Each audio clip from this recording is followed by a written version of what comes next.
کھاریا میں گجرات روڈ پر تیز رفتار ٹرک نے موٹر سائیکل کو ٹکر مار دی۔ حادثے میں 3 افراد جاں بحق ہوئے۔ ریسکیو کے مطابق روڈ حادثے میں ایک ہی خاندان کے 3 افراد موقع پر جاں بحق اور ایک خاتون زخمی ہوئی۔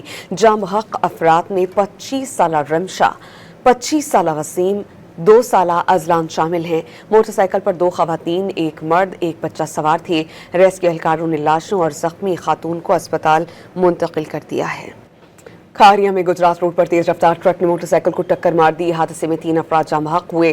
ریسکیو کے مطابق روڈ حادثے میں ایک ہی خاندان کے 3 افراد موقع پر جاں بحق اور ایک خاتون زخمی ہوئی۔ جاں بحق افراد میں 25 سالہ رمشا، 25 سالہ وسیم، 2 سالہ ازلان شامل ہیں۔ موٹر سائیکل پر 2 خواتین، ایک مرد، ایک بچہ سوار تھے۔ ریسکیو اہلکاروں نے لاشوں اور زخمی خاتون کو اسپتال منتقل کر دیا ہے۔